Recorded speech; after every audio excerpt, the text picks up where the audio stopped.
Marcus shoved the woman's hands away from his baby. "Don't touch her." His voice cracked through the train car like a gunshot. Every passenger turned. Every eye locked on him, the desperate father, the screaming infant, the stranger who had just tried to take his child. But the woman didn't back off. She stepped closer. "Give her to me," she said. "Now, before it's too late." Marcus's blood went cold. What did she mean too late? 30 seconds later, his daughter stopped crying, and Marcus realized he had made the worst mistake of his life. "Comment your city. I want to see how far this story travels. Get away from my daughter." Marcus was on his feet before he knew what was happening. His arm shot out, blocking the stranger's reach, his body positioning itself between this woman and his baby like a wall. Lily screamed louder. The sound tore through the train car, raw and desperate and endless. "Sir, I need you to calm down. She tried to grab my baby." Marcus's voice was shaking. "She just reached over and... I'm trying to help." The woman held up both hands, palms out. "Your daughter is choking." The world stopped. "What? She's not crying. She's choking. Look at her face." Marcus looked down at Lily. Really looked. Her face was red, too red. Her cry had changed. It wasn't the normal wail he'd been hearing for the past hour. It was higher, tighter, wrong. "Oh God! Oh my God! Give her to me, right now." This time Marcus didn't fight. He thrust Lily into the stranger's arms, his hands shaking so badly he almost dropped her. The woman flipped Lily over in one smooth motion, supporting her tiny body along her forearm. She delivered 5 quick back blows between the shoulder blades. 1, 2, 3, 4, 5. Nothing. "Come on, baby," the woman muttered.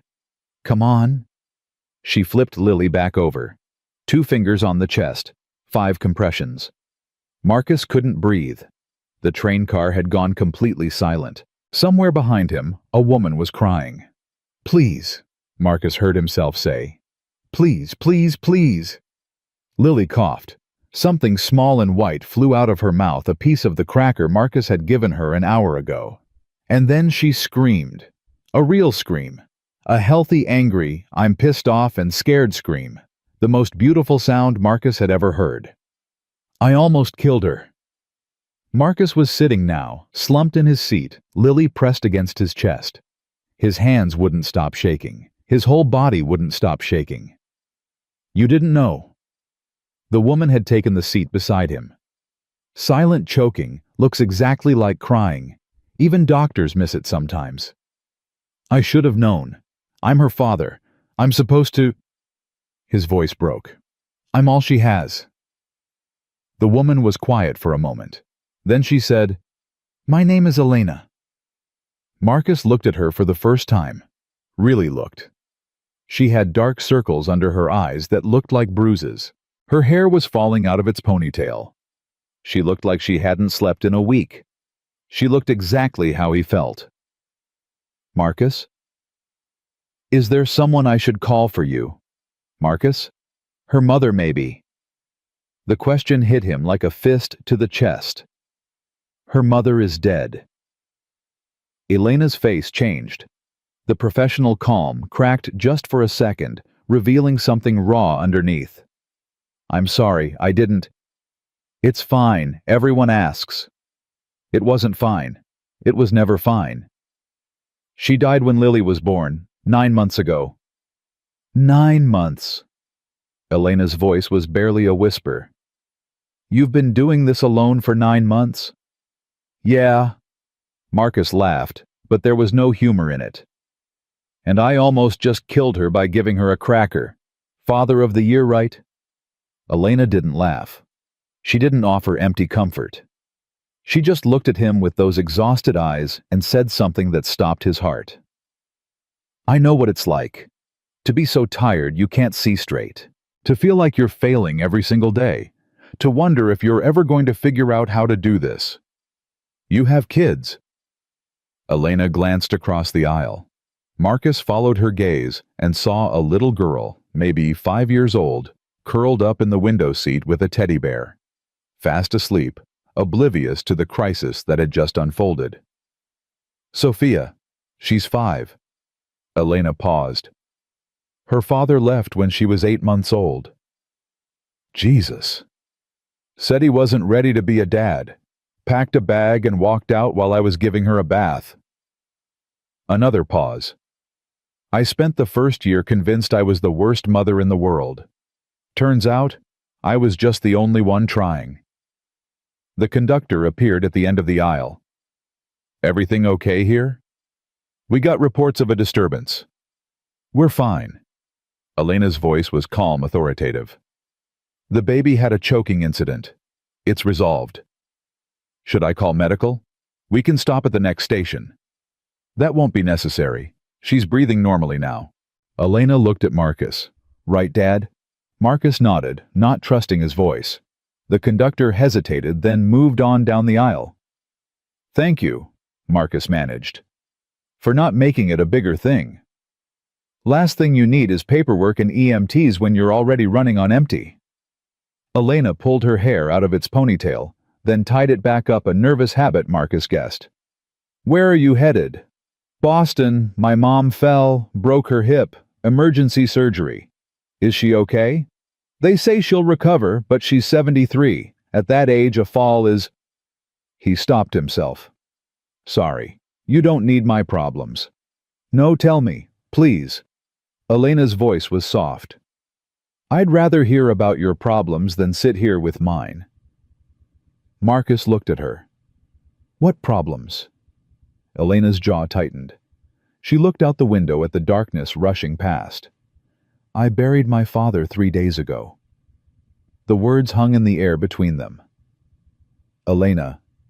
Heart attack. No warning. He was making breakfast for Sophia, and then he was just... She stopped, swallowed hard. Gone. Right there on the kitchen floor. Sophia saw everything.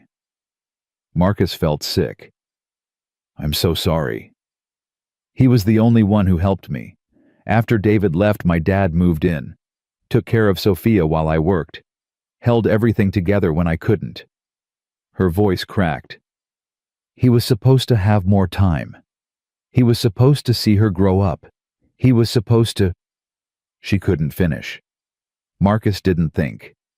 He just reached over and put his hand on hers. Elena looked down at their hands, then up at his face. For a long moment, neither of them spoke.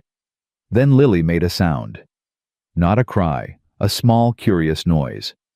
She was looking at Elena with wide, interested eyes. She likes you, Marcus said. Babies like anyone who isn't panicking. Elena almost smiled. Can I hold her? I promise I'll give her back. Marcus hesitated for only a second. Then he handed Lily over. Elena took her with the ease of someone who'd done this 1,000 times. She settled Lily against her chest, one hand supporting her head, and began to rock gently. Hey there, sweet girl, she murmured.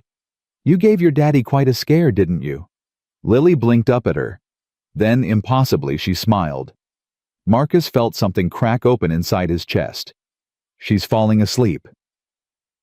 15 minutes had passed. Elena was still holding Lily, still rocking gently, humming something low and soft under her breath. What is that song? Elena looked up. Oh, it's something my father used to sing. His mother taught it to him in Puerto Rico 60 years ago. He sang it to Sophia every night. Her voice wavered. I didn't even realize I was humming it. It's beautiful. It's completely off-key. I have a terrible voice. Lily doesn't seem to mind. They both looked at the baby, who was now completely asleep. Her tiny fingers curled around a strand of Elena's hair. She's beautiful, Marcus. She looks just like... Elena stopped. Sorry, I almost said something stupid. Like who? I was going to say she looks like you. But that's not right, is it? She looks like her mother. Marcus felt the familiar ache in his chest. Yeah, she has Julia's eyes, her nose, her chin. He paused. Sometimes it's hard to look at her. Because she reminds you of what you lost. Because she reminds me of what she lost. A mother. A whole family. Everything Julia wanted to give her. Elena was quiet for a moment. Then she said, "My mother left when I was 6. Marcus looked at her sharply. She said she wasn't cut out for motherhood. Walked out one night and never came back. I spent my whole childhood thinking it was my fault. That I wasn't good enough. That if I'd been a better kid, she would have stayed." Elena. "My father raised me alone. He worked 2 jobs. He learned to braid my hair from a YouTube video. He came to every school play, every parent-teacher conference, every soccer game." She looked down at Lily, still sleeping peacefully in her arms. "He wasn't perfect. He burned dinner more than he cooked it. He had no idea how to handle my teenage years. He once accidentally washed my white clothes with his red work shirt and turned everything pink." Marcus almost smiled. "Sounds familiar." "But he was there. Every single day, he was there. And that's what mattered." Elena met his eyes. "That's what Lily's going to remember, Marcus. Not that her mother died. Not that you gave her a cracker that was too big. She's going to remember that her father was there. Every single day." Marcus felt something hot burning behind his eyes. He turned toward the window, trying to hide it. "Julia said something to me, right before she—" He stopped, started again. Right at the end. "She looked at me and said, 'Find someone who loves her like you love me.'" What do you think she meant? I thought she was talking about Lily. Find someone to help raise her. Find someone to be her mother. He shook his head. But now I think maybe she meant something else. What? Marcus didn't answer. He wasn't sure he knew. The man from the seat behind leaned forward. "Hey, is the baby going to start screaming again because some of us are trying to sleep?" Marcus felt his jaw tighten. "She's fine now." "She better be. I've got a meeting at 7 a.m. I don't need—" She almost died. Elena's voice cut through like ice. She was choking. She couldn't breathe. This man almost lost his daughter. So maybe show a little compassion and keep your complaints to yourself. The man's face went red. "I didn't—" "You didn't know. Now you do. Good night." She turned back to Marcus, dismissing the man completely. Marcus stared at her. "You didn't have to do that. Someone has to fight your battles when you're too tired to fight them yourself." She shifted Lily slightly. "That's what parents do, right? We fight for the people who can't fight for themselves." "Is that what your father did? Every single day, until the very end?" Elena's voice caught. "I just hope I can be half the parent he was." "You will be." Marcus surprised himself with how certain he sounded. "I've known you for 30 minutes, and I can already tell you will be." Elena smiled, the first real smile he'd seen from her. It transformed her whole face. "You're sweet, and wrong, but sweet." The conductor's voice crackled over the intercom. "Attention passengers, will be arriving in Boston in approximately 15 minutes. Elena looked down at Lily, still sleeping in her arms. "I should give her back." "She seems comfortable." "She does." Elena hesitated. "Marcus, I know this is strange. We just met. We're both a mess, but..." "But what?" "I run a cafe, Luna Cafe on Harbor Street. We're there most mornings, Sophia and me." She pulled a napkin from her bag and scribbled on it with a nearly empty pen. "No pressure, no expectations, just if you ever want to talk. Or if Lily ever wants to see someone who isn't panicking." She handed him the napkin. Marcus looked at the handwriting. Cramped, hurried, barely legible. Luna Cafe, Harbor Street. "I don't know if I can," he said honestly. "I don't know if I'm ready for—" "I'm not asking for anything." Elena transferred Lily back to his arms carefully, their fingers brushing in the exchange. "I'm just saying the door is open, whenever you're ready, if you're ever ready." Across the aisle, Sophia was waking up, rubbing her eyes. "Mommy, are we there?" "Almost, baby." Sophia sat up and saw Marcus and Lily. Her eyes went wide. "Mommy, there's a baby." "I know, sweetheart. This is Lily, and this is her daddy Marcus." Sophia studied him with the intense seriousness of a 5-year-old. "Why is he sad?" "He's not sad, baby. He's just tired, like us." "Oh." Sophia nodded, apparently satisfied. Then her face brightened. "Is the baby coming to our house? I have toys, I can show her my toys." Elena laughed, a wet surprise sound. "Maybe someday, sweetheart." "Promise." "I can't promise, but maybe." Sophia looked at Marcus. "Do you promise?" Marcus looked at this little girl, at her hopeful eyes, at the teddy bear clutched in her arms.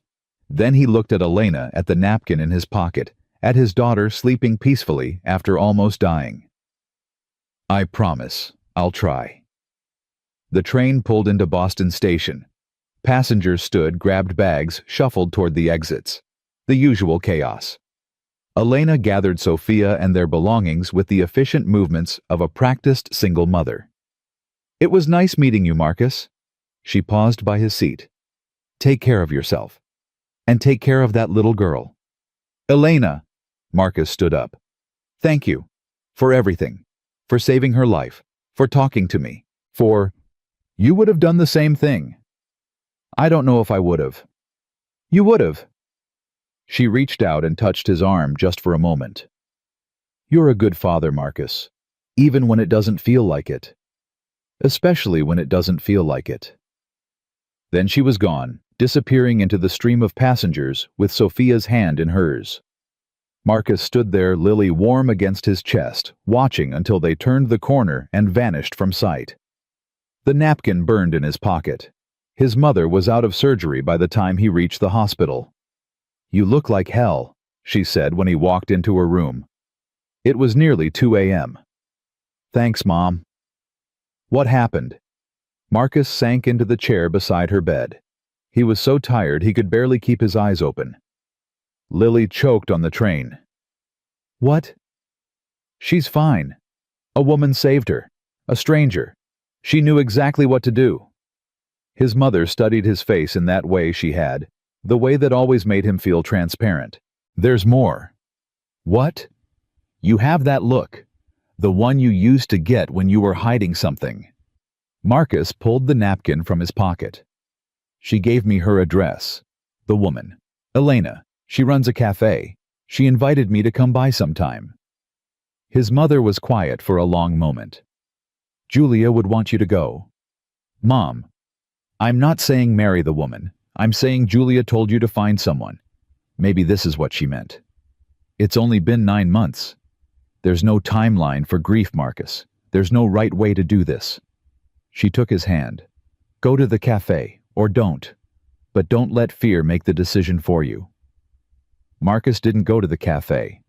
Not the next day, not the next week, not the next month. He told himself he was busy. His mother's recovery, work deadlines, Lily's first steps, her first words, her first everything. But the truth was simpler. He was terrified.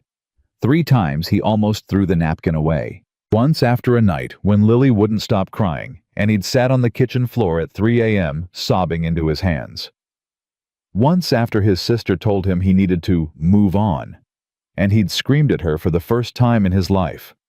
Once on what would have been Julia's birthday, when even looking at the napkin felt like betrayal. But he never did. Some mornings, he would drive to Harbor Street, park across from a cafe with a blue awning, watch through the window. Once he saw a little girl with dark hair run outside, chased by a woman who was laughing. He drove away before she could see him. 1 year passed. Lily learned to walk, to talk, to say Dada with a smile that looked exactly like Julia's. And every night before she fell asleep, she hummed. It took Marcus months to recognize the melody. It was the song Elena had hummed on the train. Lily remembered. On the morning of Lily's first birthday, Marcus woke before dawn. He lay in bed listening to his daughter babble through the monitor. He thought about the past year, the loneliness, the fear, the weight of doing everything alone.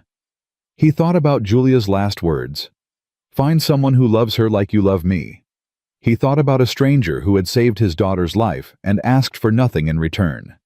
Then he got out of bed. He showered. He dressed Lily in a yellow dress with sunflowers. Yellow, Julia's favorite color. The color of hope. He pulled the napkin from his wallet, now worn soft from a year of handling. And he drove to Harbor Street. The cafe was exactly as he'd imagined from all those times watching through the window. Through the glass he could see Elena behind the counter. Her hair was longer now, braided down her back. She was laughing at something. Marcus almost turned around, almost got back in the car, almost convinced himself it was too late. Then Lily pointed at the window and said very clearly, "More." Marcus laughed. A real laugh. "Okay, Lily, more it is." He pushed open the door. The bell above the door chimed. Marcus stepped inside, Lily balanced on his hip, his heart pounding so hard he was sure everyone in the cafe could hear it. The smell hit him first. Coffee, fresh bread, something sweet baking in the back. Then the sound, quiet conversation, the hiss of an espresso machine, a child's laughter from somewhere in the corner. And then the scream. "Mommy! Mommy! It's the train man!" Marcus barely had time to register what was happening before a small body crashed into his legs.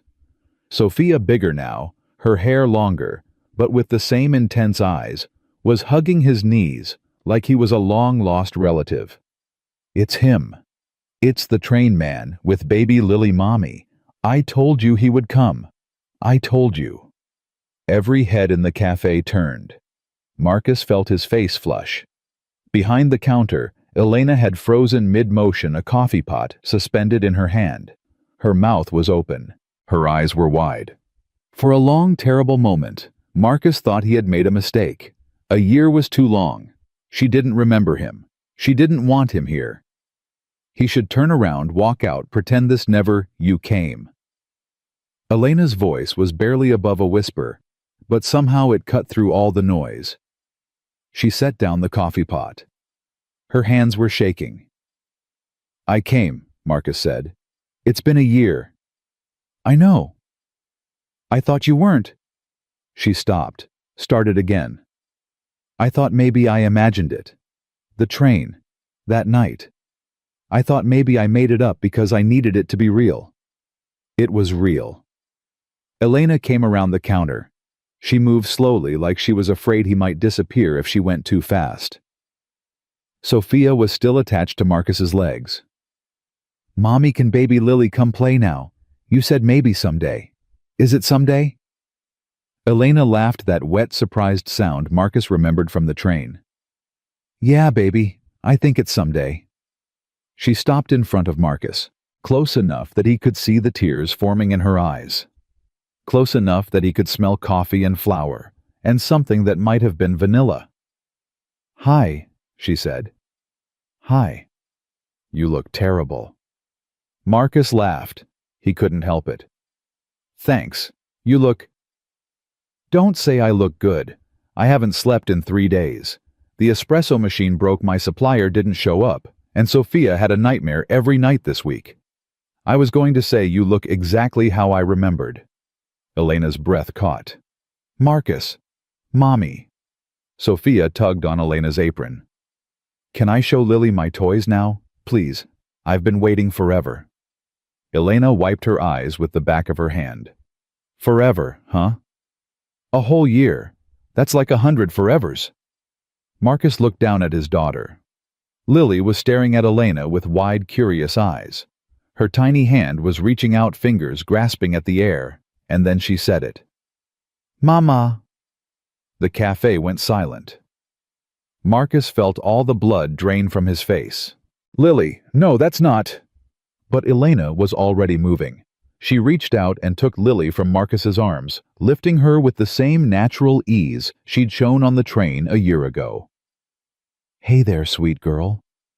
Elena murmured, her voice thick with emotion. "I remember you.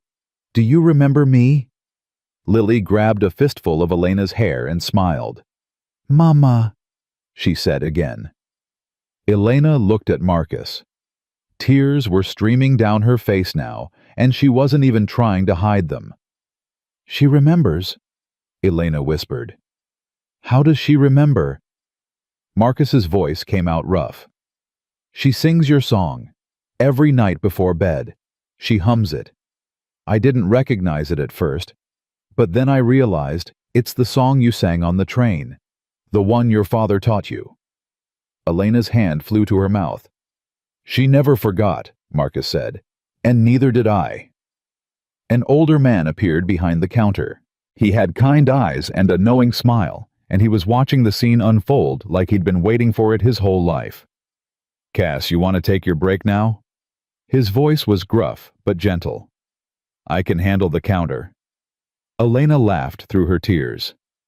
George, this is Marcus. Marcus, this is George. He owns the building. He's known me since I was Sophia's age. The train man, George said. It wasn't a question. Marcus blinked. You know about me. Son, I've heard about you every single day for the past year. Every morning Cass looks at that door like she's waiting for someone to walk through it. Now I know who. George nodded toward a table by the window. That was her father's spot. Go sit. I'll bring coffee. George, you don't have to. Wasn't asking permission. George was already turning away. Blueberry muffins are fresh. The little one can have the mini ones, no choking hazard. Marcus flinched at the word choking. George caught it. Yeah, I heard that story too. You're lucky Cass was there. She did the same thing for Sophia when she was about that age. Grape. Got stuck in her throat. Cass's father almost had a heart attack. He paused, his face clouding. Would have been fitting, I guess. Given how he actually... He didn't finish the sentence. He didn't have to. Elena led Marcus to the window table. Sophia was already there pulling out crayons and paper from a box that seemed permanently stationed in the corner. This is where Grandpa used to sit, Sophia announced importantly. Every single morning. George still keeps it just for him. Marcus looked at the empty chair across from where Elena was sitting. Are you sure this is okay? I don't want to. My father would have loved this. Elena settled Lily on her lap, and the baby immediately grabbed for the crayons. He would have loved you. You don't even know me. I know enough. Elena met his eyes. I know you've been raising a baby alone for a year. I know you almost lost her on that train, and you didn't fall apart. I know you kept that napkin for 12 months, even though you were terrified to use it. She paused. And I know you finally walked through that door. That tells me everything I need to know. Sophia had already started drawing. Her tongue stuck out in concentration as she worked on what appeared to be a butterfly. Lily, you can help me, she said seriously. But you have to stay inside the lines. Grandpa always said that's the important part. Marcus watched as Lily grabbed a blue crayon and immediately started scribbling outside the lines. Sophia sighed with the dramatic patience of a 5-year-old dealing with a hopeless amateur. It's okay, Sophia said. You're still learning. I'll teach you. George appeared with coffee and muffins. He set everything down without a word, then patted Elena on the shoulder and retreated back to the counter. He's been watching out for me since my dad died, Elena said quietly. Showed up at the funeral. Didn't say a word. Just stood in the back and cried. Next day he was at my door with a week's worth of groceries. Sounds like a good man. He was my father's best friend for 40 years. They met on a construction site when they were both 19. Got drunk together, got in fights together, grew up together. Elena smiled sadly. He's the closest thing to family I have left, besides Sophia. Marcus took a sip of coffee. It was strong and bitter, and exactly what he needed. Can I ask you something? Elena said. Anything. Why did you wait so long? The question hung in the air between them. Marcus set down his cup. I was scared. Of what? Everything. He looked down at his hands. I was scared you wouldn't remember me. I was scared you would remember me and I'd disappoint you. I was scared that coming here meant moving on, and moving on felt like betraying Julia. Elena reached across the table and put her hand on his. I was scared too, she said. Every morning for the first 6 months I watched that door, waiting. And then I stopped watching because it hurt too much. I told myself I'd imagined the whole thing, that the connection I felt was just grief and exhaustion playing tricks on me. It wasn't. No. Elena squeezed his hand. It wasn't. Sophia looked up from her drawing. Mommy, why are you crying again? I'm not crying, baby. I'm just happy. You don't look happy. You look like when you watched that sad movie about the dog. Marcus laughed before he could stop himself. Elena shot him a look, but she was smiling. Thanks for the support. Sorry, she's just brutally honest. Yeah, she gets that from her father. The only good thing he ever gave her. The mention of Sophia's father shifted something in the air. Marcus hesitated, then asked, Do you ever hear from him? Elena's jaw tightened. He showed up once, about 6 months after he left. Said he wanted to try again. Try. I told him to get the hell out of my house. He hasn't been back since. And Sophia, she doesn't remember him. She was too young. Elena looked at her daughter, still drawing, still teaching Lily about colors and lines and butterflies. She asks sometimes why she doesn't have a daddy like other kids. I never know what to tell her. What do you tell her? The truth. That some people aren't ready to be parents, and that's not her fault. That she has me and Grandpa and George, and that's enough. That family isn't about who's supposed to be there, it's about who shows up. Marcus felt those words hit him somewhere deep. My wife said something like that once. Before we got married. I was worried about my father. He was never around when I was growing up. Always working. Never at my games or my recitals or anything. I asked Julia if she thought I'd be the same way. What did she say? She said, the fact that you're worried about it means you won't be. Marcus's voice caught. She was the one who was supposed to show up. She was supposed to be the parent. I was just going to be the backup. The support team. But you became everything. I had to. No. Elena's voice was firm. You didn't have to. Plenty of men in your situation would have handed the baby to their mother or their sister or anyone else who would take her. You didn't. You stayed. You figured it out. You showed up every single day, even when you had no idea what you were doing. I still don't know what I'm doing. Neither do I. Elena laughed softly. But at least we don't know together now. Lily had abandoned the crayons and was reaching for Elena's necklace, a simple silver chain with a small pendant. It was my father's, Elena said, seeing Marcus's eyes follow Lily's grasp. He gave it to my mother on their wedding day. When she left, she threw it at him on her way out the door. He kept it for 30 years. Gave it to me the day Sophia was born. What's the pendant? A compass. He said it was to remind me that no matter how lost I felt, I would always find my way home. Elena's eyes glistened. I don't know if I believe that anymore. Marcus reached over and gently untangled Lily's fingers from the chain. Maybe home isn't a place, he said. Maybe it's just the people who make you feel like you're not lost anymore. Elena stared at him. For a long moment, she didn't say anything. Then Sophia's voice cut through the silence. Mommy, look, I drew our family. She held up her paper proudly.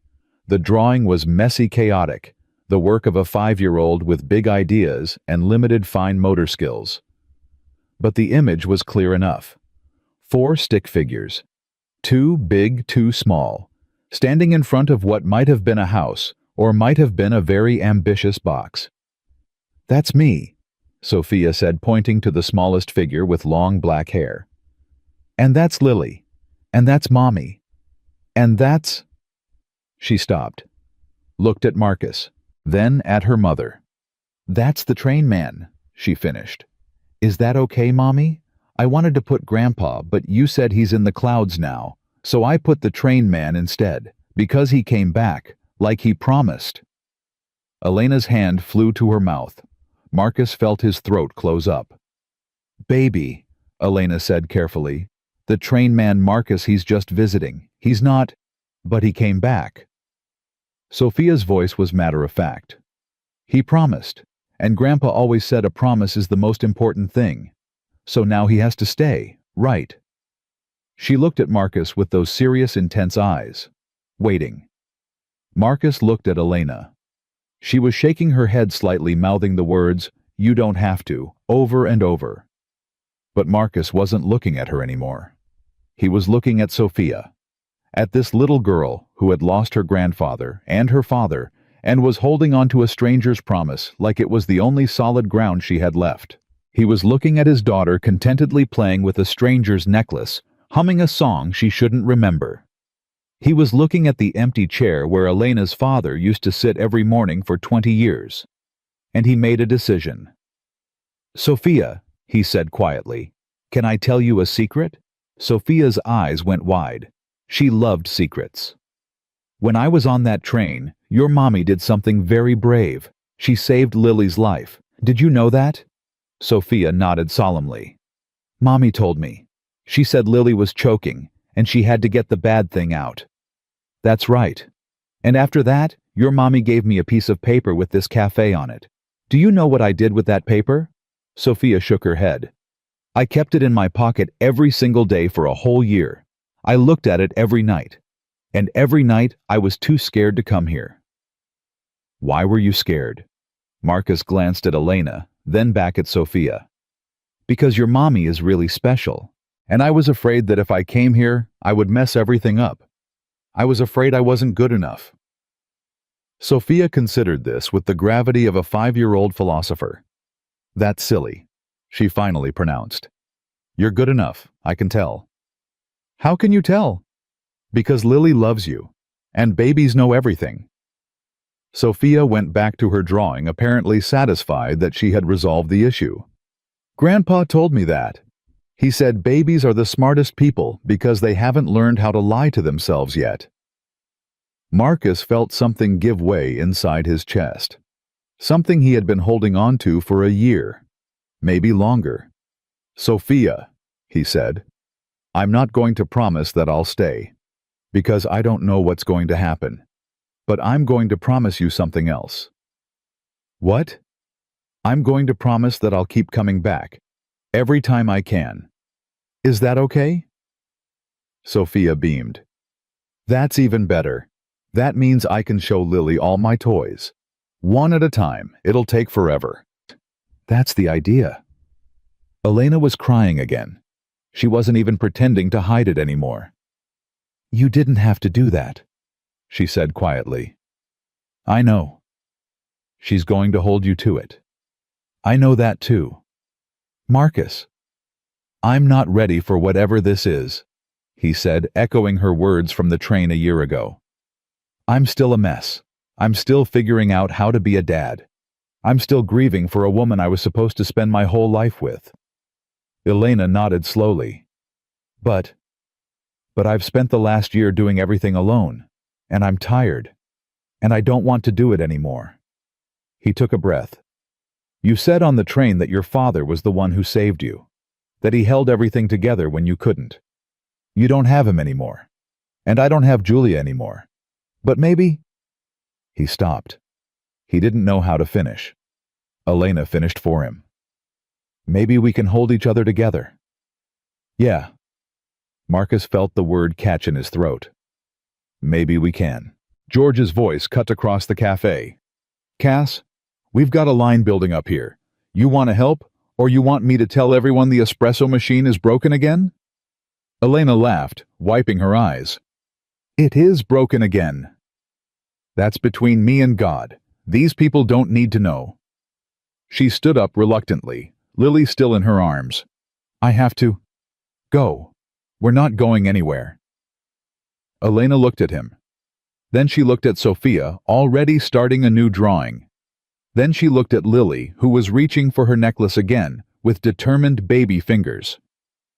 "Come by tomorrow," she said. "Both of you." "Elena."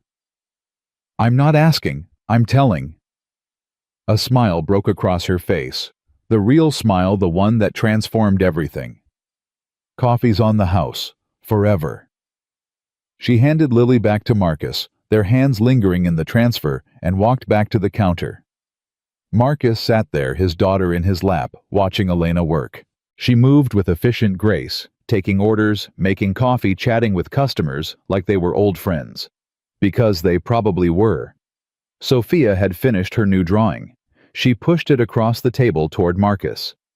"This one's for you," she said. "To remember." Marcus looked at the paper. It was another family portrait. 4 figures. But this time, there was something else. A 5th figure floating above them in what was probably meant to be a cloud. "That's Grandpa," Sophia explained. "He's watching us. Mommy says he's always watching." Marcus felt his eyes burn. "You know what I think," he said softly. "What?" "I think my wife is watching too. From wherever Grandpa is. And I think they're probably friends now." Sophia considered this. That makes sense. Grandpa was really good at making friends. He talked to everyone, even strangers on the bus. Julia was like that too. Then they're definitely friends. Sophia nodded with absolute certainty. "Maybe they're the ones who made you come to the train, so Mommy could save Lily, and so you could come to the cafe." Marcus stared at her. He had never thought of it that way. But suddenly, sitting here in this warm cafe, with this strange little girl and his daughter, and a woman who had walked into his life on the worst night of his life, and somehow made everything better. Suddenly, it didn't seem so impossible. "Maybe they did," he said. "I knew it." Sophia smiled, satisfied. "Grown-ups never understand these things, but babies and kids we know." Lily had fallen asleep in Marcus's arms. Her tiny fist was curled around his finger, holding on like she was afraid he might disappear. Across the cafe, Elena caught his eye and smiled. And for the first time in a year, maybe for the first time since Julia died, Marcus felt something that he had forgotten he was capable of feeling. Hope. The sun was setting by the time they left the cafe. Marcus had stayed for 6 hours longer than he'd planned, longer than made any sense. But every time he tried to leave, something pulled him back. Another cup of coffee. Another story from George about Elena's father. Another drawing from Sophia. Another moment of watching Elena work and wondering how he had gone a whole year without this. "Same time tomorrow?" Elena asked at the door. "I have to work tomorrow." "After work then?" "I don't want to impose." "You're not imposing. You're showing up." She reached out and touched his arm just briefly. "That's different." Sophia hugged his legs again. "Bye, train man. Tell Lily to practice her coloring. She's really bad at it." Sophia. "What she is. But it's okay. I'm going to teach her." Marcus laughed. "I'll tell her." He walked to his car with Lily sleeping against his shoulder. The napkin was still in his pocket, but it felt different now. Lighter. Less like a burden, and more like a promise. He was halfway home when Lily woke up. She looked around confused for a moment, then settled back against him with a contented sigh. "Mama," she murmured. Marcus's hands tightened on the steering wheel. "Not yet, baby," he said quietly. "But maybe someday." Lily hummed that melody, Elena's melody, the one that had brought them here. And Marcus started humming too.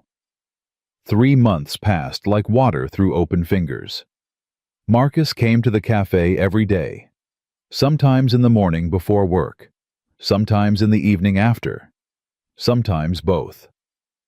He told himself it was for the coffee, for the routine, for Lily, who had started reaching for Elena the moment they walked through the door. But he knew the truth. He came for her, for Elena, for the way she laughed at his terrible jokes, for the way she remembered how he took his coffee, for the way she looked at him like he was something more than a broken man trying to hold the pieces together. "You're here again," Elena said one Tuesday morning, sliding a cup across the counter. "Don't you have a job?" "I took the day off." "Third time this month?" "Who's counting?" "George. He keeps a tally behind the register." Elena leaned forward, lowering her voice. "He's also taking bets on when you're going to ask me out." Marcus nearly choked on his coffee. "What?" "Don't worry. I told him to mind his own business." She grinned. "But for the record, Mrs. Patterson from the bookstore has $50 on next Friday." Elena. "I'm kidding, mostly." She wiped down the counter, not meeting his eyes. "But people do talk. Small cafe, smaller neighborhood. Everyone knows everyone's business." "Does that bother you?" Elena paused, her hand stilled on the rag. "No," she said quietly. "It doesn't." Sophia came running from the back room, Lily toddling behind her. In 3 months, Lily had gone from barely walking to practically running, and she followed Sophia everywhere like a shadow. "Mommy, Lily said my name." "She said Sophia." "She did?" "Well, she said so-so." "But that's almost the same thing." Marcus watched his daughter crash into Sophia's legs, babbling happily. "So-so, so-so?" "Close enough." Elena laughed. The bell above the door chimed. Marcus didn't think anything of it. Customers came and went all day. But Elena's face changed. The warmth drained out of it like someone had pulled a plug. "Elena." Marcus turned to see what she was looking at. A man stood in the doorway. Tall, dark hair. A smile that didn't reach his eyes. "Hey, Cass." His voice was smooth, practiced. "Miss me." Elena's hand gripped the counter so hard, her knuckles went white. "David." Marcus felt something cold settle in his stomach. David, Sophia's father, the man who had walked out when his daughter was 8 months old. "What are you doing here?" Elena's voice was flat. "Can't a guy visit his family?" "We're not your family. You made that very clear 5 years ago." David's eyes swept the cafe, taking in the customers, the decor, the children playing in the corner. His gaze lingered on Sophia. "She's gotten big." "Get out." "Come on, Cass. Don't be like that." David stepped forward, and Marcus saw Elena flinch. "I just want to talk. 5 minutes. That's all I'm asking." "You don't get to ask for anything." Elena's voice was shaking now. "You lost that right when you walked out the door." Sophia had stopped playing. She was standing very still, one hand gripping Lily's dress, her eyes wide and confused. "Mommy, who's that man?"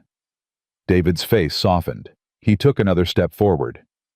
"Hey there, princess. Do you remember me? I'm—" "Don't." Elena moved between David and Sophia, her body a barrier. "Don't you dare. She's my daughter. You gave up that title when you left her in a bathtub and never came back." Marcus stood up. He didn't plan to. His body just moved. "I think you should leave." His voice came out steadier than he expected. David turned to look at him for the first time. His eyes narrowed. "Who the hell are you?" "Someone who's asking you to leave." "I'm not talking to you, buddy. This is between me and my family." "They're not your family." Marcus stepped forward, positioning himself beside Elena. "You heard her. Get out." David's smooth facade cracked. Something ugly flickered behind his eyes. "Oh, I get it. You're the new guy."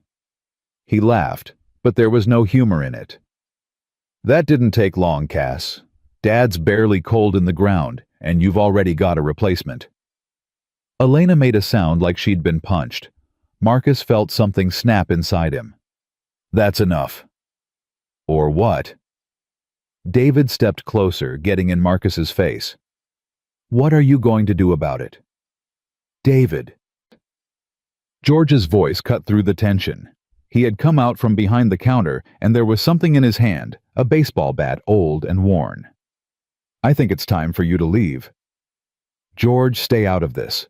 This doesn't concern you. Everything that happens in this cafe concerns me, especially when it involves the daughter of the best man I ever knew. George raised the bat slightly. Now you can walk out that door on your own 2 feet, or I can help you. Your choice. David looked at George, then at Marcus, then at Elena, who was still shielding Sophia with her body. This isn't over, he said. I have rights. She's my daughter. You have nothing. Elena's voice was cold as ice. You signed away your parental rights 3 years ago. Remember, I have the paperwork. I have the court order. You come within 100 feet of my daughter again, and I will have you arrested. David's face twisted. For a moment, Marcus thought he was going to lunge forward. Every muscle in his body tensed, ready to move. But then David laughed. A bitter, ugly sound. You always did think you were better than me, Cass. You and your perfect little cafe and your perfect little life. He backed toward the door. But let me tell you something. You're nothing without someone to take care of you. First daddy, now this guy. You'll never be able to stand on your own 2 feet. He pushed through the door and was gone. The cafe was silent. Every customer was staring. Sophia was crying quietly, her face pressed against Elena's hip. Marcus reached out and put his hand on Elena's shoulder. Are you okay? Elena was trembling. Her whole body was shaking like a leaf in a hurricane. She couldn't finish. I need to go. Marcus gently took her hand. Go to the back. I'll watch the girls. George can handle the counter. Elena looked at him. Her eyes were wet, but she wasn't crying. Not yet. Thank you, she whispered. Then she disappeared through the back door. Marcus knelt down to Sophia's level. The little girl was still crying, hiccuping sobs that shook her small frame. Hey, he said softly. Hey, it's okay. He's gone. Who was that man? Why did he make Mommy sad? Marcus hesitated. This wasn't his story to tell. But Sophia was looking at him with those big frightened eyes, and he couldn't just say nothing. That man. He knew your mommy a long time ago, before you were born. But he made some bad choices, and he hurt your mommy's feelings. That's why she's sad. Is he going to come back? No. Marcus made his voice firm, certain. He's not going to come back. And even if he does, your mommy has lots of people who will protect you. George, me, all the people in this cafe who love you. Sophia sniffled. You love me. Marcus felt his heart crack. Yeah, kiddo, I love you. Sophia threw her arms around his neck, nearly knocking him off balance. I love you too, train man. Lily had been watching the whole exchange with wide, confused eyes. Now she toddled over and wrapped her chubby arms around both of them, adding herself to the hug. So, she said. So, okay. Sophia laughed through her tears. She's trying to make me feel better. I think she is. George appeared beside them. His face was grave. I'm going to call the police, file a report, just in case that piece of... He stopped glancing at the children. Just in case he comes back. Good idea.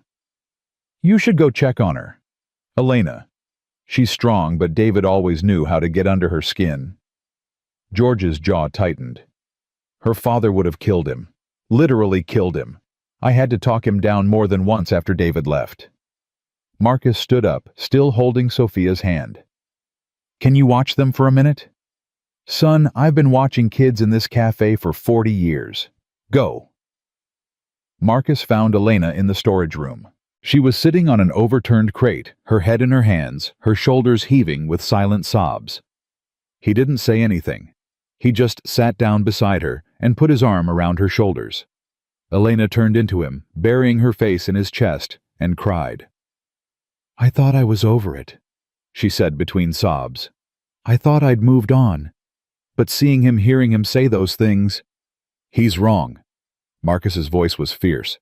Everything he said was wrong. But what if it's true? What if I can't do this alone? What if I've just been going from one man to another because I'm too weak to... Elena! Marcus pulled back, gripping her shoulders, forcing her to look at him. Listen to me. You are the strongest person I have ever met. You raised Sophia alone for 5 years. You built this cafe from nothing. You held your father's hand when he died, and then got up the next morning and made breakfast for your daughter. That's not weakness. That's strength. But you... I'm not here because you need me. I'm here because I need you. Marcus felt his voice crack. I spent a year alone, Elena. A year of thinking I could do everything myself. And I was wrong. I was falling apart. You saved me, on that train and every day since. So don't you dare say you're weak. Don't you dare let that man make you feel like you're not enough. Elena stared at him. Tears were still streaming down her face, but something had shifted in her eyes. Marcus. I love you. The words came out before he could stop them, before he could think about whether it was the right time, the right place, the right anything. I love you, Elena. I don't know when it started. Maybe on the train. Maybe that first day I walked into this cafe. Maybe somewhere in between. But I love you. And I love Sophia. And I don't care what anyone thinks about how fast this is or whether it's appropriate or any of that. I love you. Elena's hand came up to touch his face. Marcus. You don't have to say it back. I know you're not ready. I know this is complicated. I know. Elena kissed him. It wasn't a gentle kiss. It wasn't tentative or uncertain. It was desperate and fierce and tasted like tears. When she pulled back, they were both breathing hard. I love you too, she said. I've loved you since you walked through that door 3 months ago. I've been too scared to say it. Why? Because everyone I love leaves. Her voice broke. My mother left. David left. My father. She couldn't finish. I'm not leaving. Marcus cupped her face in his hands. I'm not going anywhere. I promise you. You can't promise that. You don't know what's going to happen. No. But I can promise that I'll fight for this. Every single day, no matter what happens. I will fight for you and Sophia and this life we're building. I'm not David. I'm not your mother. I'm not going anywhere. Elena closed her eyes. A fresh wave of tears spilled down her cheeks. My father would have liked you, she whispered. He would have said you have honest eyes. George told me. Elena laughed a wet, broken sound. Of course he did. George tells everyone everything. It's part of his charm. They sat there for a long moment, foreheads pressed together, breathing each other in. Then Sophia's voice came from the doorway. Are you guys done kissing because Lily needs a diaper change and George says he doesn't do diapers? Elena burst out laughing, a real laugh, the kind that shook her whole body. How long have you been standing there? Long enough. Sophia had her hands on her hips, looking exactly like her mother. Is the train man going to be my daddy now? The question hung in the air. Marcus looked at Elena. Elena looked at Marcus. I don't know, baby, Elena said carefully. Maybe someday. We're still figuring things out. Sophia considered this. Okay. But if he's going to be my daddy, he has to learn how to change diapers. Grandpa always said that's the important part. Marcus laughed. Your grandpa was a wise man. The wisest. Sophia grabbed his hand. Come on. Lily really stinks. Marcus let himself be dragged out of the storage room, glancing back at Elena one last time. She was smiling, really smiling despite everything. Coming, he asked. Right behind you. She wiped her eyes. Always. The rest of the day passed in a blur. George called the police, who took a report and promised to increase patrols in the area. Mrs. Patterson from the bookstore brought over a plate of cookies and hugged Elena for 5 full minutes. Customers who had witnessed the confrontation stopped by to offer support, solidarity, outrage. By closing time, Elena was exhausted but somehow lighter. Like the encounter with David had lanced a wound she didn't know she'd been carrying. "Thank you," she said to Marcus as they cleaned up the cafe together, the girls playing in the corner. "For everything. You don't have to thank me. I want to." She stopped, turned to face him. "What you said to David. The way you stood up for me. No one's ever done that before. Not like that. Your father would have." "My father's gone." Her voice was matter-of-fact, not bitter. "But you were there. And that matters." Marcus reached out and took her hand. "I meant what I said. In the storage room. All of it." "I know." Elena squeezed his fingers. "I meant it too." Sophia came running over, Lily in tow. "Mommy Train Man, look what Lily drew." She held up a piece of paper. It was another family portrait, 4 stick figures, 2 big, 2 small. But this time, there was something different. The 2 big figures were holding hands. "That's you," Sophia said, pointing to one of the tall figures. "And that's Mommy, and that's me and Lily." Marcus felt his throat tighten. "It's beautiful, Sophia." "I know." She said it without arrogance, just simple 5-year-old certainty. "Grandpa always said I was the best artist." Elena laughed, pulling Sophia into a hug. "Grandpa was biased. Grandpa was right." That night, Marcus drove home with Lily asleep in her car seat, Sophia's drawing carefully folded in his pocket next to the worn napkin he still carried everywhere. He thought about David, about the ugly words he'd hurled at Elena, about the fear in Sophia's eyes, about the way Elena had trembled in his arms. He thought about Julia, about what she would think of all this, about whether she would approve of Elena, of Sophia, of this strange new family he was stumbling into. He thought about the words he'd said in the storage room. "I love you." Words he hadn't said to anyone since Julia died. Words he'd thought he might never say again. And he realized something. He wasn't scared anymore. For the first time in almost 2 years, he wasn't scared of what came next. He wasn't scared of losing, of failing, of being hurt. He was just ready. Ready to try. Ready to fight. Ready to build something new from the ashes of what he'd lost. Julia had told him to find someone who loved Lily the way he loved her. He finally understood what she meant. The next morning, Marcus arrived at the cafe before it opened. He had Lily on his hip and a small box in his pocket. George was already there setting up chairs. "You're early," George said. "I need to ask you something." George stopped what he was doing. His eyes dropped to Marcus's pocket, to the shape of the box visible through the fabric. "Is that what I think it is?" "No." Marcus shook his head. "Not yet. It's too soon for that. But I wanted to give her something to show her I'm serious." "What is it?" Marcus pulled out the box and opened it. Inside was a simple silver bracelet with a small compass charm. George's breath caught. I know. Elena told me about her father's necklace, about the compass. I found this at an antique shop last week. I thought maybe..." He stopped suddenly, uncertain. "Is it too much?" "It's too much, isn't it? She's going to think I'm crazy." George laughed. He actually laughed, a deep rumbling sound that shook his whole body. "Son, you've been coming to this cafe every day for 3 months. You've changed diapers, colored pictures, and stood up to that waste of space who used to call himself Sophia's father. If that woman doesn't already know you're crazy about her, she's not the woman I raised." "You raised her."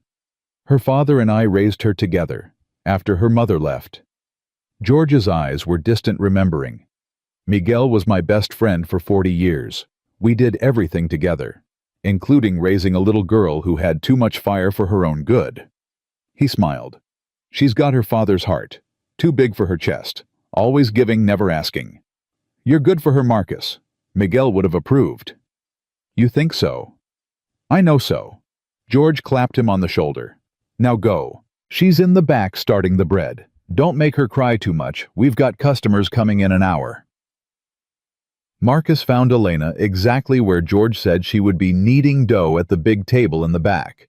Her hair was tied back in a messy bun. She had flour on her cheek. She was the most beautiful thing he'd ever seen. "You're here early," she said without looking up. "I have something for you." Elena stopped kneading. Her eyes found the box in his hand, and something flickered across her face. "Marcus, it's not what you think."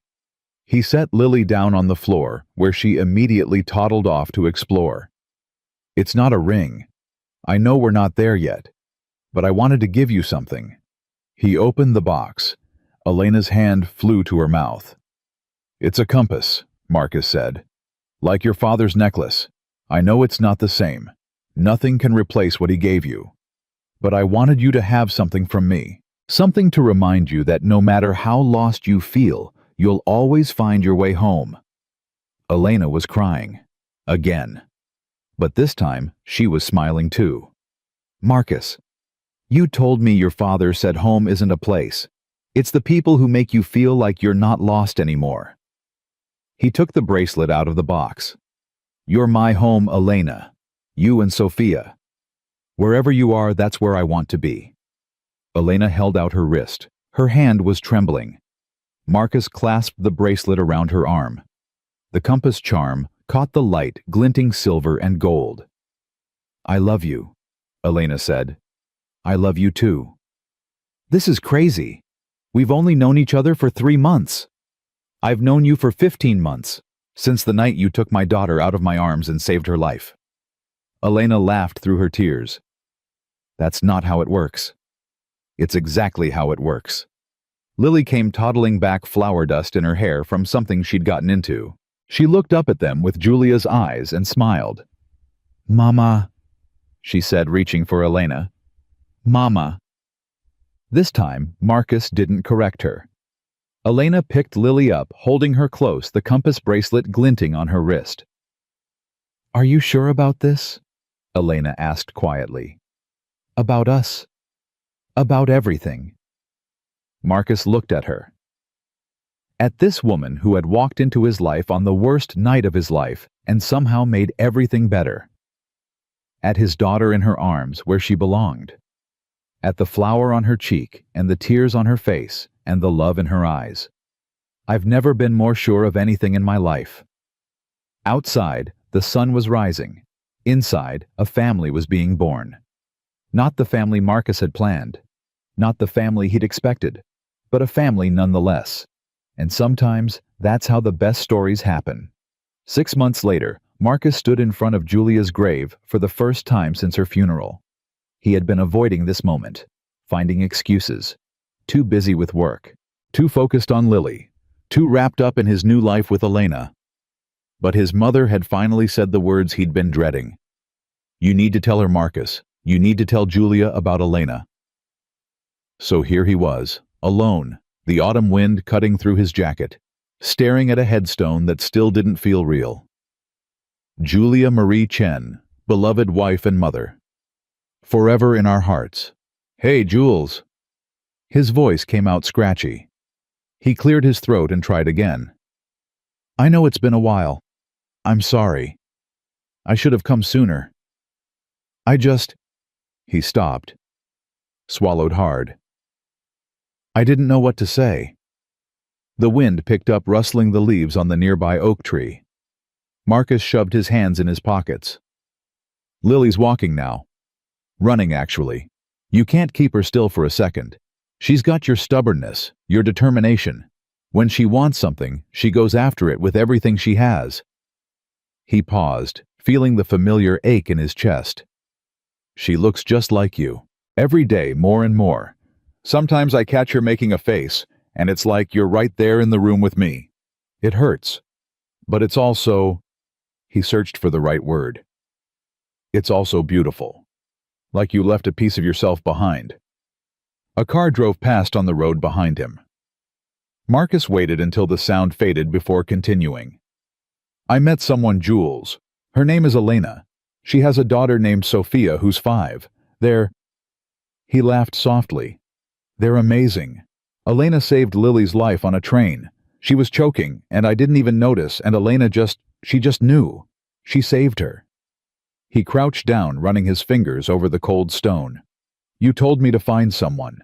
At the end, you said find someone who loves her like I love you. I didn't understand what you meant.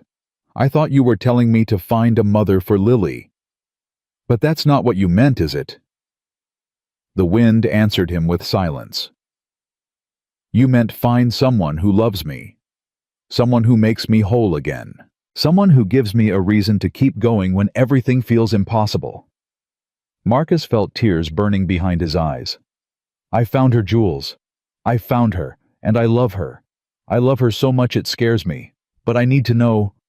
His voice broke. I need to know it's okay.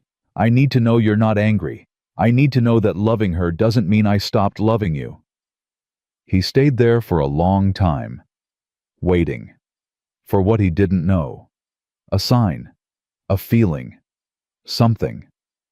And then his phone buzzed. He pulled it out. A text from Elena. Sophia won't stop asking when you're coming home. Lily drew you a picture. I made lasagna. Come back to us. Marcus stared at the message. Come back to us. Home. He looked at Julia's headstone one last time. I'll always love you, he said quietly. Nothing will ever change that, but I have to live, Jules. I have to keep living. For Lily, for me, for the family you wanted us to have. Then, he pressed his palm against the stone, feeling the cold granite beneath his fingers. Thank you. For Lily. For everything. I'll make sure she knows who you were. I'll make sure she knows how much you loved her. I promise. He stood up, took a deep breath, and walked back to his car. Elena was waiting. The cafe was warm and bright when Marcus arrived. Sophia spotted him through the window and came running before he even made it through the door. Train man, you're back. Marcus scooped her up, swinging her around. Did you miss me? Yes, Mommy said you went to visit someone important. Was it Santa? Is it almost Christmas? Marcus laughed. Not quite, kiddo. I went to visit someone who loved Lily very much. Who? Lily's mommy, in heaven. Sophia's face turned serious. Like Grandpa. Yeah, like Grandpa. Sophia nodded solemnly. Did you tell her about us? About Mommy and me? I did. What did she say? Marcus set Sophia down and knelt to her level. I think she said she's happy. I think she said she's glad Lily has you and your mommy in her life. Sophia beamed. Good, because Lily's my best friend, and you can't take best friends away. That's the rule. Who made that rule? I did, just now. Elena appeared from behind the counter, wiping her hands on her apron. Her eyes searched Marcus's face, looking for something. You okay? She asked quietly. Yeah. And for the first time in almost 2 years, Marcus meant it. I'm okay. Elena crossed to him, wrapped her arms around his waist, and held on tight. I'm proud of you, she murmured into his chest. I know that wasn't easy. It wasn't, but it was necessary. He pulled back, cupping her face in his hands. I needed to say goodbye, properly, so I could be here, fully, with you. Elena's eyes glistened. Marcus, I love you. I've said it before, but I need you to know what I mean. I love you with everything I have. Not because I'm trying to replace Julia. Not because I'm filling a hole in my life. I love you because you're you. Because you're brilliant and stubborn and kind and fierce. And you make terrible coffee, but I drink it anyway because you're the one who made it. Hey, my coffee is not terrible. It's a little terrible. Elena laughed, shoving him playfully. Take it back. Never. George's voice boomed from behind the counter. Are you two going to stand there making eyes at each other, or are you going to help me with this dinner rush? Marcus looked around. He hadn't noticed the cafe was packed. Every table was full. There was a line at the counter. George, I don't work here. You eat here every day. You sleep with the owner. Close enough. George thrust an apron at him. Table 4 needs clearing. Table 7 wants their check. And the espresso machine is making that noise again. Marcus looked at Elena. She was grinning. "Welcome to the family business," she said. Marcus put on the apron. For the next 3 hours, he worked alongside Elena and George, bussing tables, running orders, learning the rhythm of the cafe. Sophia appointed herself Lily's official babysitter, keeping the toddler entertained in the corner with crayons and stickers. It was chaos. It was exhausting. It was the happiest Marcus had been in years. By closing time, his feet ached, his back hurt, and he had coffee stains on his shirt. But when Elena locked the front door and turned to him with that smile, the real one, the one that lit up her whole face, none of it mattered. "You survived," she said. "Barely. George says you have potential. George threatened to fire me twice. That's how you know he likes you. He threatened to fire me every day for the first year I worked here." Marcus collapsed into a chair, pulling Elena onto his lap. She went willingly, wrapping her arms around his neck. "Move in with me," he said. Elena froze. "What?" "Move in with me. You and Sophia. My apartment is too big for just me and Lily. Your place is too small for the 4 of us. Let's find something in the middle, something that's ours." "Marcus, that's too fast, I know. I don't care." He pulled her closer.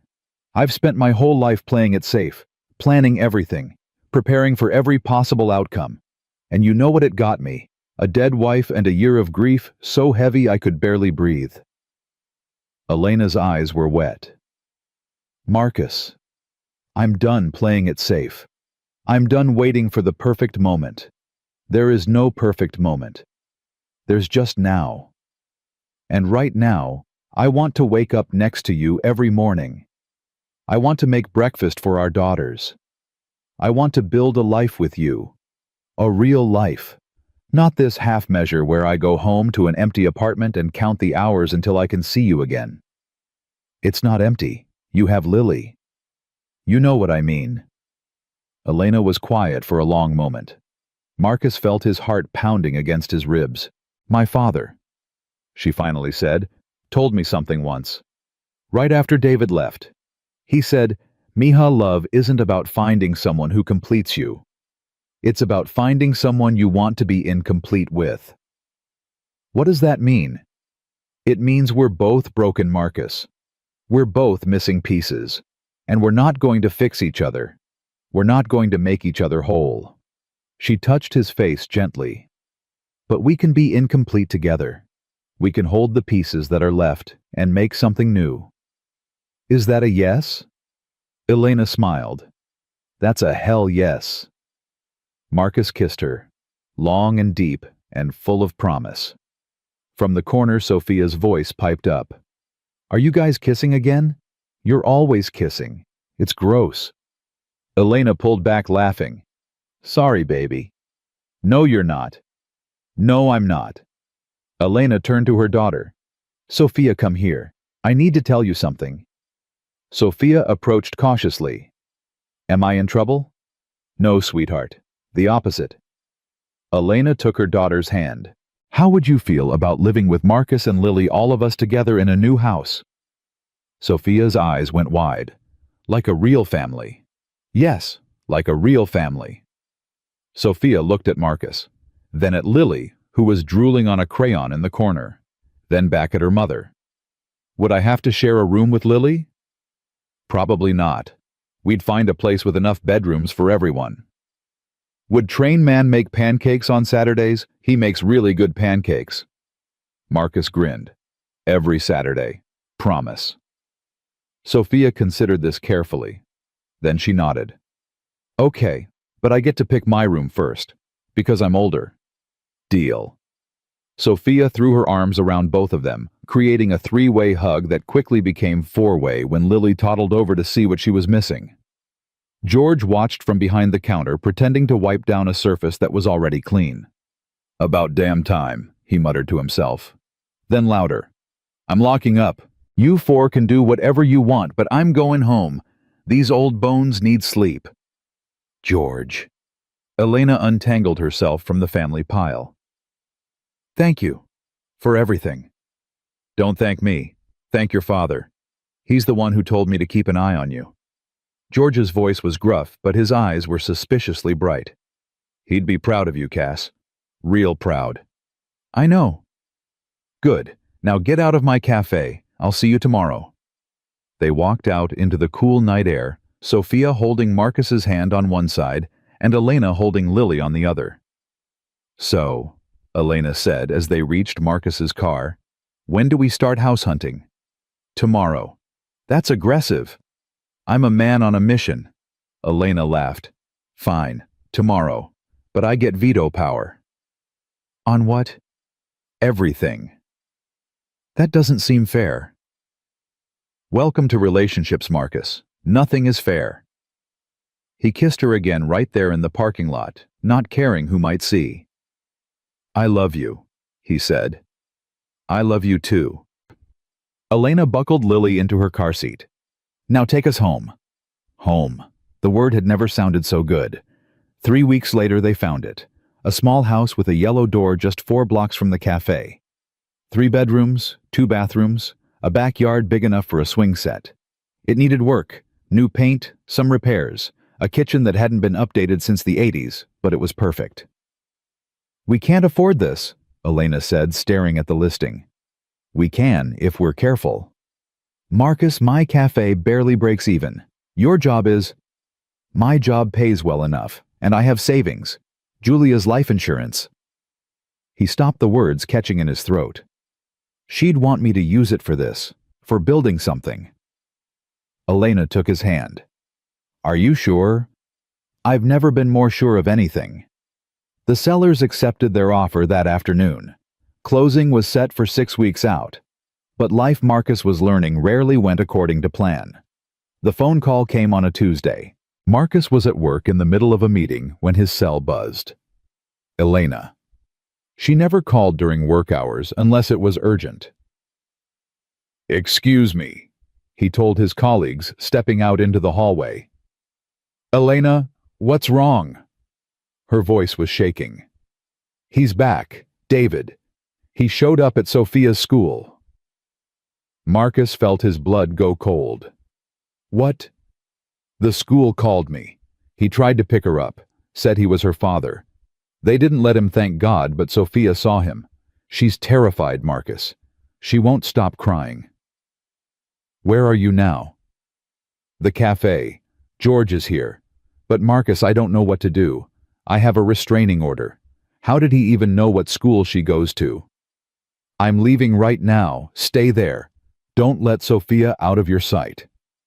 Marcus hung up and grabbed his jacket. His boss tried to stop him. Something about the client meeting about deadlines, but Marcus was already moving. Family emergency, he said over his shoulder. I'll explain later. He made it to the cafe in 20 minutes. Elena was in the corner booth, Sophia curled up in her lap, both of them trembling. George stood guard by the door, like a sentinel. Daddy? The word hit Marcus like a lightning bolt. Sophia had called him Daddy. For the first time. He crossed the room in 3 strides and wrapped his arms around both of them. I'm here. I'm here. You're safe. He found me, Sophia whimpered. The scary man found me at school. He's not going to hurt you. I won't let him. Elena looked up at him, her eyes red-rimmed. He's escalating. First the cafe, now her school. What if he comes to the house? What if he... He won't. Marcus's voice was steel. I'm going to end this. Today. How? I'm going to find him. And I'm going to make it very clear what happens if he comes near any of you again. Marcus, you can't. Watch me. George stepped forward. I'm coming with you. George, you don't have to. That man terrorized my best friend's granddaughter. He shows up at her school like he has any right to be there. George's face was hard as granite. I'm coming. Marcus looked at Elena. Stay here. Lock the doors. Call the police and tell them what happened. I'll be back. Marcus. Elena grabbed his arm. Don't do anything stupid. I'm not going to do anything stupid. I'm going to do what needs to be done. He kissed her forehead, then Sophia's. Then he walked out the door with George beside him. They found David at a bar 3 blocks away. Of course they did. Some things never changed. Marcus pushed through the door. David was at the counter nursing a beer, looking like he didn't have a care in the world. We need to talk. David turned. When he saw Marcus, his face twisted into a sneer. Well, well, the boyfriend. Come to defend your woman's honor. I came to give you a chance. One chance. Leave town. Tonight. Never come back. Never contact Elena or Sophia again. Or what? Marcus stepped closer. Or I will make your life a living hell. I have money. I have lawyers. I have a restraining order that you just violated by showing up at a minor's school. One phone call and you're in jail. One more after that, and you lose any legal standing you might ever have hoped to claim. I have rights? You have nothing. Marcus's voice was quiet but deadly. You signed away your rights 3 years ago. You abandoned your daughter. You abandoned Elena. And now you're stalking them, showing up at a 5-year-old school. George moved to flank David's other side. You know what Miguel used to say about men like you? David's eyes flicked to George. Some of the bravado was starting to fade. I don't care what that old man... He used to say, there's a special place in hell for fathers who abandon their children. And an even worse place for the ones who come back to cause more pain. George leaned in close. You're looking at that worse place right now, son. Walk away while you still can. David's face reddened. You can't threaten me. I'm not threatening you. Marcus pulled out his phone. I'm promising you. Detective Morrison of the Boston PD personal friend. I already sent him the security footage from Elena's cafe 3 months ago. He's been waiting for you to slip up. And guess what? Showing up at a school to collect a child you have no legal rights to. That's kidnapping, even attempting it. David went pale. I wasn't. I just wanted to see her. You wanted to scare Elena. You wanted to prove you still have power over her, but you don't. You have nothing. Marcus held up his phone. One call, right now, your choice. The bar had gone quiet. Everyone was watching. David looked at Marcus, then at George, then at the phone in Marcus's hand. This isn't over, he said. Yes, it is. Marcus's voice was final. You have 24 hours to leave Boston. If I ever see you again, if you ever contact Elena or Sophia again, I will destroy you. And that's not a threat. That's a guarantee. David stood up. For a moment, Marcus thought he might swing. He braced himself ready. But David just grabbed his jacket and pushed past them toward the door. You're making a mistake, he said over his shoulder. She's not worth it. None of them are. Marcus watched him go. Then he turned to George. Think he'll leave? He's a coward. Cowards always run when someone stands up to them. George clapped Marcus on the shoulder. You did good, son. Miguel would be proud. I hope so. They walked back to the cafe together. Elena was waiting at the door, her face tight with worry. Is it done? It's done. Marcus pulled her into his arms. He's leaving. He won't bother you again. How can you be sure? Because I made it very clear what would happen if he did. Elena buried her face in his chest. I was so scared. When Sophia called you Daddy, I thought you might think it was too soon. Elena! Marcus tilted her chin up. She can call me whatever she wants. Daddy Train Man Marcus. I don't care what the word is. All that matters is that I'm here, for both of you. Always. Sophia appeared in the doorway, still clutching her teddy bear. Is the scary man gone? Marcus knelt down to her level. He's gone, sweetheart. And he's not coming back. I made sure of it. Promise. I promise. Sophia threw her arms around his neck. Thank you, Daddy. There was that word again. Daddy. It settled into Marcus's chest like a key finding its lock. You're welcome, baby girl. You're welcome. That night, after the girls were asleep, Sophia in her bed at Elena's apartment. Lily in her portable crib beside her. Marcus and Elena sat on the fire escape, looking out at the city lights. "I keep thinking about what could have happened," Elena said quietly. "If the school had let him take her, if he'd found her somewhere else. He didn't, but he could have." "Elena." Marcus took her hand. "You can't live your life thinking about what could have happened. Trust me. I spent a year doing that after Julia died. Every night I'd lie awake thinking about what I could have done differently. What if I'd noticed sooner? What if we'd gone to a different hospital? What if? What if? What if? It nearly destroyed me. How did you stop?" "Lily. Every morning she needed me. She didn't care about what could have happened. She only cared about what was happening right now. Breakfast, diapers, playtime, love." He squeezed her hand. "She taught me how to live in the present, and then you taught me how to hope for the future." Elena leaned her head against his shoulder. "I love you," she said. "I love you too." "I'm scared, Marcus. About everything. The house, the future. Whether I'm going to screw up Sophia the way my mother screwed up me." "You're not going to screw up Sophia." "How do you know?" "Because you care. That's the whole difference, Elena. You care so much it hurts. That's not the mark of a bad parent. That's the mark of a great one."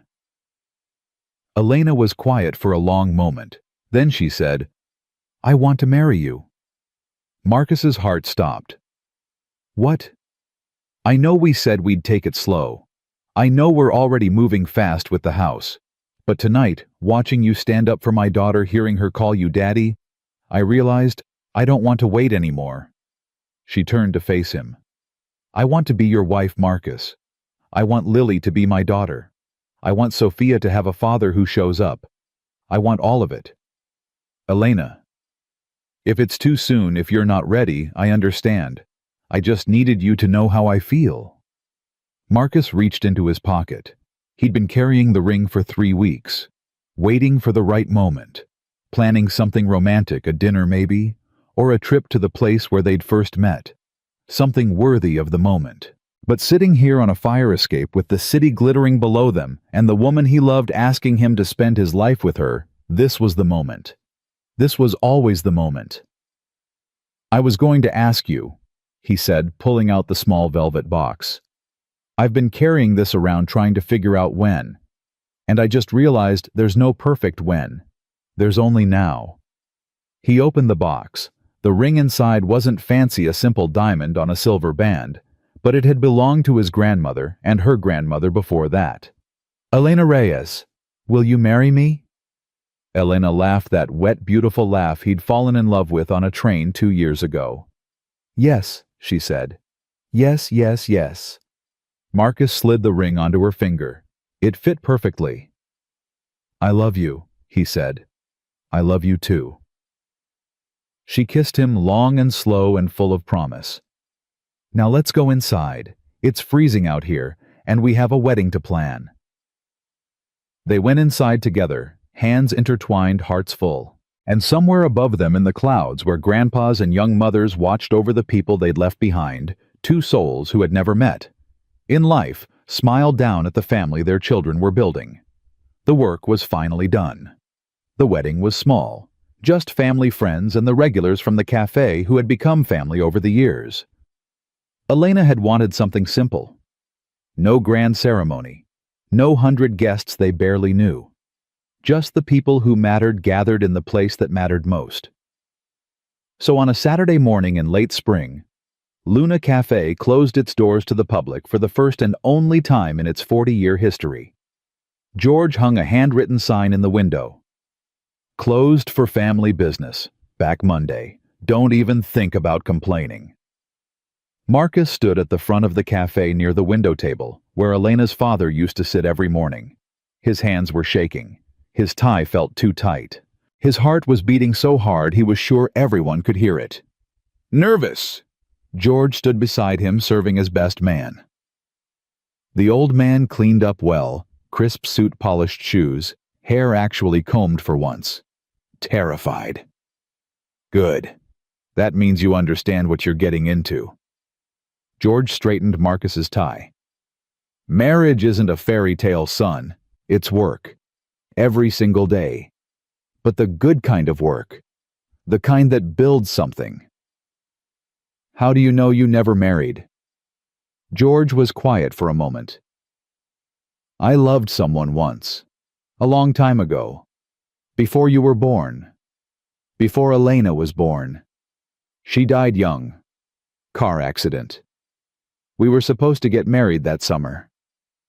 Marcus felt his chest tighten. George, I didn't know. Nobody knows. That's how I wanted it. George's eyes were distant. I spent 30 years thinking I'd missed my chance. That love only comes once, and I'd used mine up. Then I watched Miguel raise Elena alone, and I watched you raise Lily alone. And I realized something. What? Love isn't finite. It doesn't run out. Every person you love doesn't take away from the ones who came before. It adds to them. George met Marcus's eyes. Julia would want this. She'd want you happy. Just like my Maria would want me to stop being a stubborn old fool and actually live my life. Have you lived your life? George smiled. I'm here, aren't I? Watching a man I've come to think of as my own son marry the closest thing I've got to a daughter? Yeah, Marcus, I've lived. Maybe not the life I expected, but a good one. The cafe door opened. Mrs. Patterson from the bookstore poked her head in. They're ready. Elena's coming. Marcus's heart lurched into his throat. George clapped him on the shoulder. Showtime, son. Don't screw it up. The music started. Someone had set up a small speaker playing the song Elena had chosen, the lullaby her father used to sing, the one she'd hummed on the train, the one Lily still hummed every night before bed. Sophia came down the aisle first, scattering flower petals with the serious concentration of a 5-year-old entrusted with an important mission. She was wearing a yellow dress, the same shade as the door of their new house, and her dark hair was braided with small white flowers. Behind her came Lily, toddling unsteadily, guided by Marcus's mother on one side. She was 18 months old now, and she insisted on doing everything herself, even walking down the aisle at her father's wedding. Dada, Lily called out when she saw Marcus. Dada, look, I walking. The guests laughed. Marcus felt tears burning his eyes. I see you, baby. You're doing great. And then Elena appeared. She wasn't wearing white. She'd told Marcus early on that white felt wrong, like she was pretending to be something she wasn't. Instead, she wore a simple blue dress the color of the sky with her father's compass necklace gleaming against her collarbone and Marcus's bracelet on her wrist. She was the most beautiful thing he had ever seen. Elena walked down the aisle alone. No one to give her away. That had been her choice, too. My father already gave me everything I needed, she'd said. He taught me how to stand on my own. I don't need anyone to hand me off like property. She reached the front and took Marcus's hands. Her fingers were trembling. So were his. Hi, she whispered. Hi. You look terrified. So do you. Elena laughed softly. Ready to do this? I've been ready since the train. The officiant, a friend of George's who had known Elena's father for decades, cleared his throat. We are gathered here today to witness the union of two people who found each other in the most unlikely of circumstances.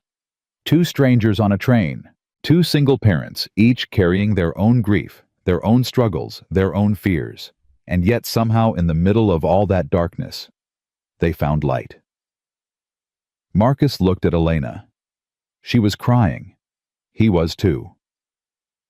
Love doesn't always arrive when we expect it. Sometimes it comes crashing into our lives at the worst possible moment, demanding to be seen, refusing to be ignored. That's what happened to Marcus and Elena. They didn't plan to fall in love. They didn't want to fall in love. But love, as it turns out, doesn't much care what we want. Sophia tugged on the officiant's sleeve. Are you almost done? My feet hurt. The guests laughed again. The officiant smiled. Almost, sweetheart. Just a few more minutes." He turned back to Marcus and Elena. "The couple has prepared their own vows." Elena went first. She took a deep breath, clutching a small piece of paper in her shaking hands. "Marcus, when I met you, I was broken. My father had just died. I was raising Sophia alone. I was convinced that I would spend the rest of my life that way alone, struggling, pretending I had everything under control when really I was falling apart." She paused, her voice catching. "And then there you were, this exhausted, terrified man on a train holding a screaming baby like she was the most precious thing in the universe. And she was choking, and you didn't even know, and I—" She stopped, wiped her eyes. "I saved her. But Marcus, what you don't understand is that you saved me too. Every day since that train you've been saving me. By showing up. By staying. By loving my daughter like she's your own. By making me believe that maybe, just maybe, I don't have to do this alone anymore." Elena looked at Sophia, then at Lily, then back at Marcus. "I vow to love you. Not perfectly because I'm not perfect, and neither are you, but completely. With everything I have. Through the hard days and the good days, and all the ordinary days in between. I vow to be your partner, your best friend, your family, for as long as we both shall live." Marcus's throat was so tight he could barely breathe. He hadn't written anything down. He'd tried a dozen times, but every attempt felt inadequate. So he spoke from the heart. "Elena, 2 years ago I was a dead man walking. I got up every morning. I went to work. I took care of Lily. But I wasn't living. I was just surviving, going through the motions, waiting for something though I didn't know what." He squeezed her hands. "And then you took my daughter out of my arms on that train, and everything changed. Not immediately, not easily, but slowly, day by day, you brought me back to life. You showed me that grief doesn't have to be the end of the story, that loss doesn't mean losing everything, that a heart can break and still learn to love again." His voice broke. He didn't care. "I vow to love you, every day. Even when it's hard. Especially when it's hard. I vow to be the father Sophia deserves, and the husband you deserve. I vow to never leave, to never run, to stand beside you through whatever comes for the rest of our lives." He looked at Julia's ring on Elena's finger, the ring that had belonged to his grandmother, passed down through generations. "My wife, my first wife, told me to find someone who loves her the way I loved her. For the longest time I thought she meant find someone to replace her. But that's not what she meant at all. She meant find someone who makes your heart whole again. Someone who gives you a reason to keep going." He met Elena's eyes. "I found her. I found you. And I will spend every day of the rest of my life grateful that a crying baby on a train led me straight to you." The officiant was wiping his eyes. So was George. So was everyone. "By the power vested in me, I now pronounce you husband and wife. Marcus, you may kiss your bride." Marcus pulled Elena into his arms and kissed her. The cafe erupted into cheers and applause. Sophia squeezed between them, demanding to be part of the hug. Lily toddled over, seconds later, wrapping her tiny arms around Marcus's leg. And there they stood. A family. Imperfect, patched together, built from broken pieces. But whole. Finally, impossibly whole. George's voice cut through the celebration. All right. Save something for the honeymoon. We've got food to serve and a party to throw." The reception spilled out onto the sidewalk. Tables had been set up outside the cafe, covered in mismatched cloths, loaded with food that George and the regulars had been preparing for days. Someone had strung lights between the lampposts. Someone else had brought a speaker that was playing everything from oldies to pop hits. Marcus danced with Elena in the middle of the street while the guests clapped and cheered. He danced with Sophia, who stood on his feet and let him guide her around in circles. He danced with his mother, who cried through the entire song. And then George clinked a fork against his glass. All right, everybody, shut up. I've got something to say. The crowd quieted. George stood in front of the cafe looking older and more tired than Marcus had ever seen him, but his eyes were bright. I've known this family for a long time. Watched Elena grow up. Watched her become a mother. Watched her bury her father, which was the hardest thing I've ever witnessed. His voice wavered. Miguel was my best friend, my brother in everything but blood. When he died, I thought I'd lost my reason for being here. He looked at Elena, then at Marcus. But then I watched something miraculous happen. I watched a broken man walk into my cafe and fall in love with a broken woman. I watched two kids who had lost everything find each other and build something new. And I realized that Miguel didn't leave me alone. He left me a family. George raised his glass. To Marcus and Elena, and may your love be as stubborn as Elena's coffee and as steady as Marcus's bad jokes. May your children drive you crazy and keep you young. And may you never ever forget that you're not alone. You've got each other. You've got those beautiful girls. And you've got me, whether you like it or not. We like it, Elena called out, tears streaming down her face. We love it. We love you, George. Yeah. George waved his hand dismissively, but his voice was thick. Now drink up. This champagne wasn't cheap. The party went on until long after dark. One by one, guests said their goodbyes, hugs, and congratulations, and promises to visit soon. By the time the last stragglers left, it was nearly midnight. Marcus and Elena sat on the curb outside the cafe. Sophia asleep against Elena's shoulder. Lily passed out in Marcus's arms. The street was quiet. The lights were still twinkling overhead. We're married, Elena said. We are. That's insane. Completely insane. She leaned her head against his shoulder. Best decision I ever made. Second best, Marcus corrected. What was the first? Getting on that train. Elena laughed softly. I still think about it sometimes. What would have happened if I hadn't stood up? If I'd just stayed in my seat and let you figure it out? Lily would have died. Maybe. Or maybe you would have figured out she was choking. Maybe someone else would have helped. But it was you. Marcus shifted Lily to one arm so he could put the other around Elena. It was always supposed to be you. You believe that. I do now. They sat in silence for a while, watching the empty street, listening to the distant sounds of the city. I want to take the girls somewhere, Elena said suddenly. Tomorrow, before we move into the new house. Where? The train station. I want to show them where it started, where their mom and dad met. Marcus felt something warm bloom in his chest. Mom and dad. That's what we are now, right? Yeah. He kissed the top of her head. That's exactly what we are. They went to the station the next morning. Sophia held Lily's hand as they walked through the crowded terminal. People rushed past them, consumed by their own destinations, their own stories. None of them knew they were walking past a family built from wreckage and hope. Marcus led them to Platform 7. The Boston train was boarding just like it had been 2 years ago when a stranger saved his daughter's life. This is it, he said. This is where it happened. Sophia looked around with wide eyes. This is where you met Mommy.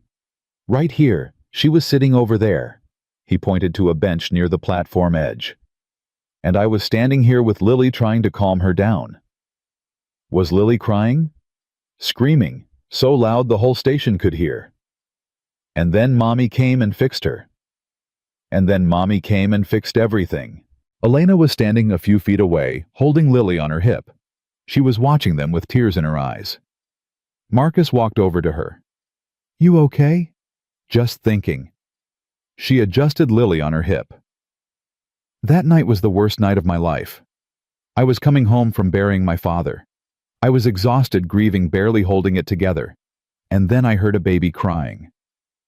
Why did you get up? I don't know. Instinct maybe, or something else. She looked at him. My dad used to say that when we're at our lowest, That's when we're capable of our greatest moments. Because we've got nothing left to lose.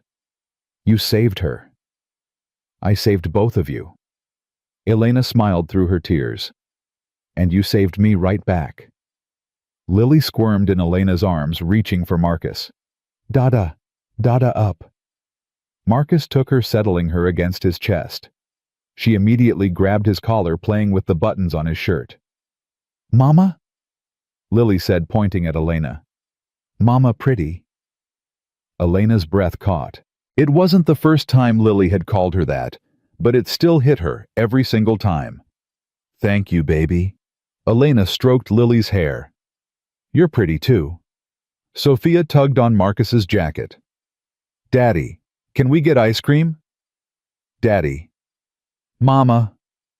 The words echoed in the station, mixing with the announcements and the footsteps and the rumble of arriving trains.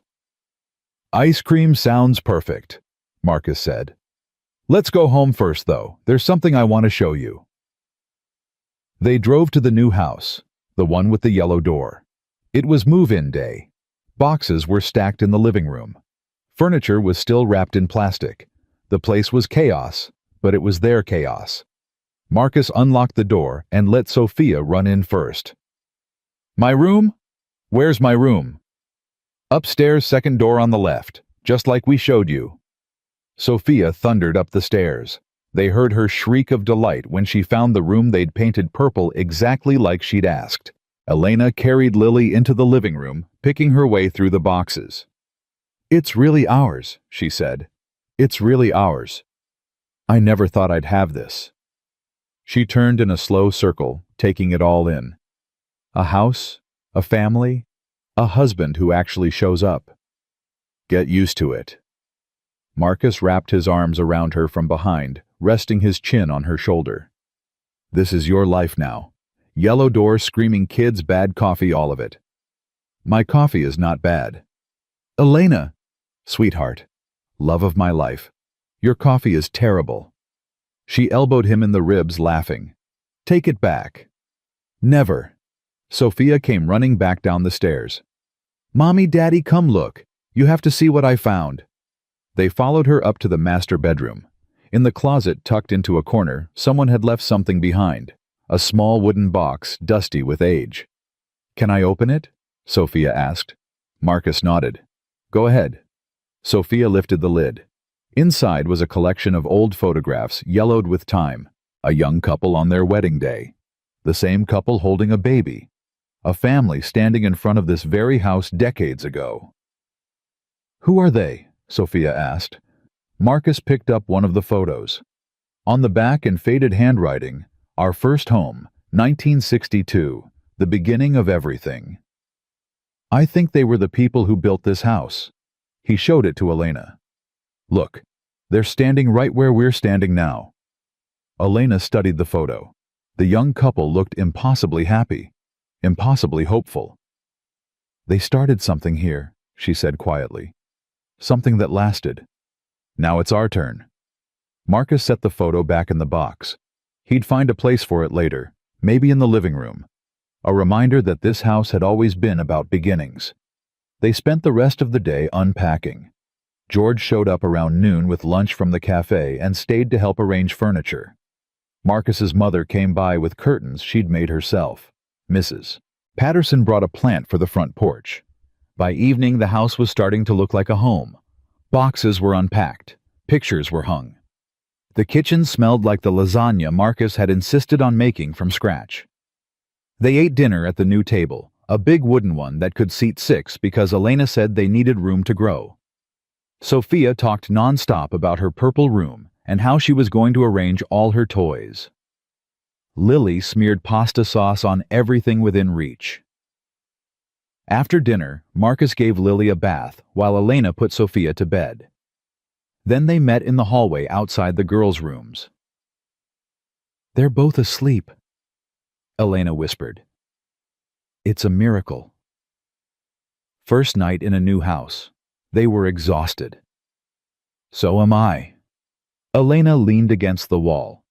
But I don't want to sleep yet. I want to remember this, how it feels, our first night, in our house, with our family.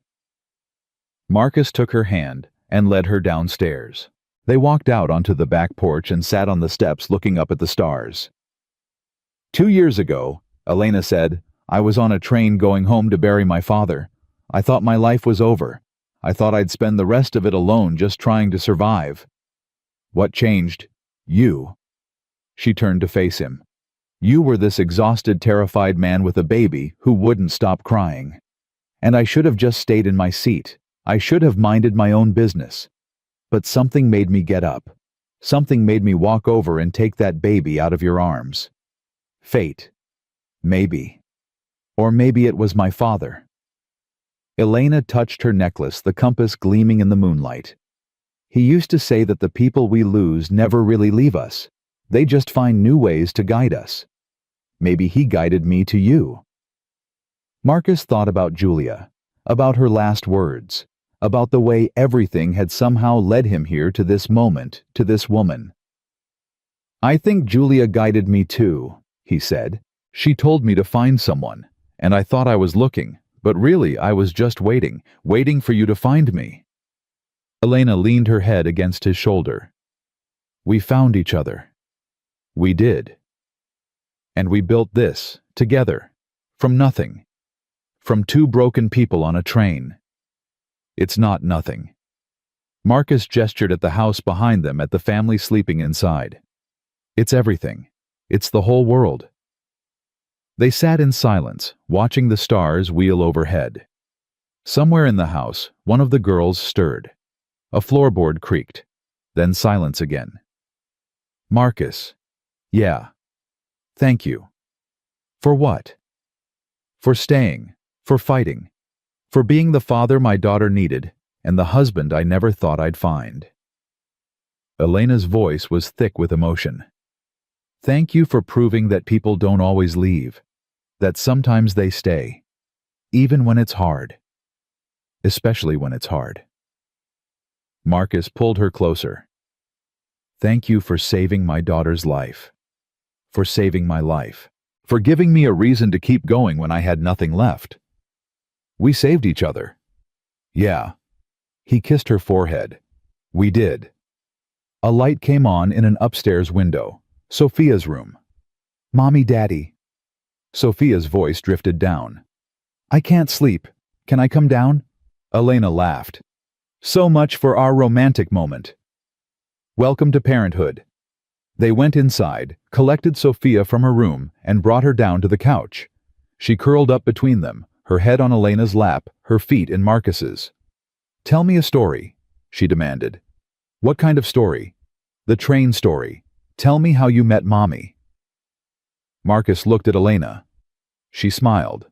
Once upon a time, Marcus began. There was a man who was very sad and very tired. He had a baby girl who wouldn't stop crying, and he didn't know what to do. That's you, Sophia said. And Lily. That's right.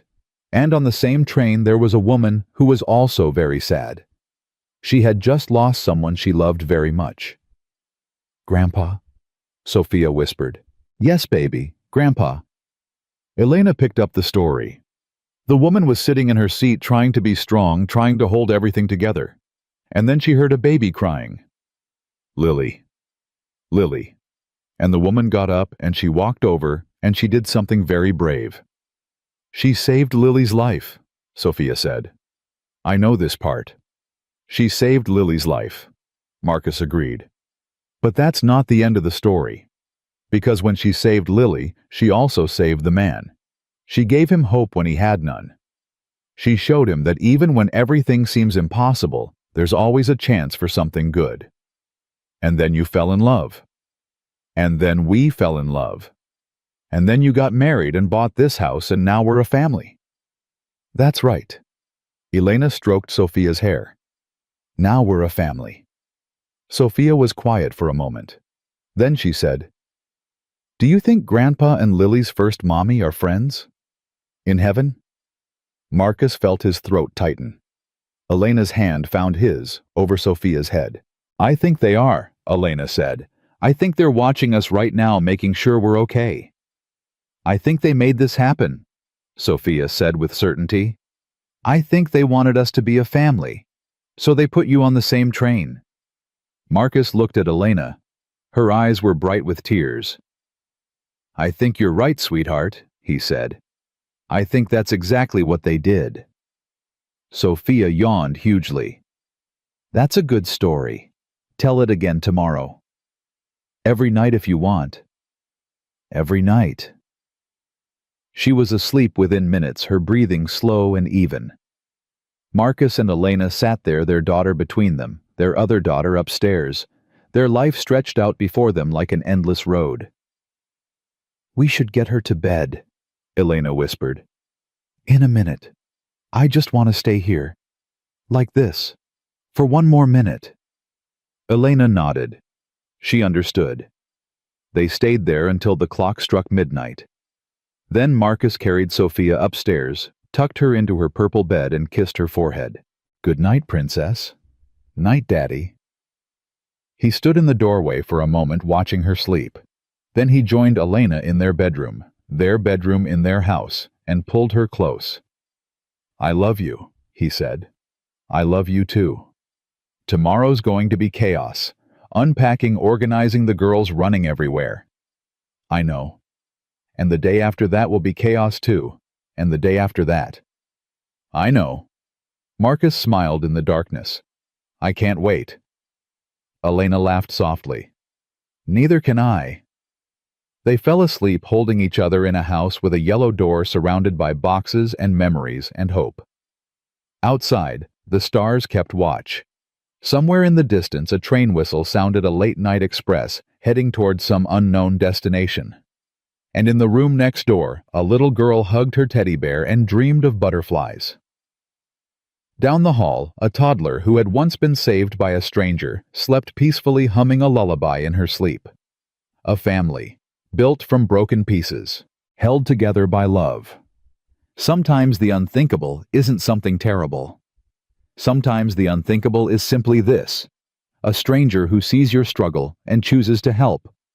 A hand reaching out across an aisle. A lullaby hummed in the darkness. A piece of paper with an address scribbled on the back.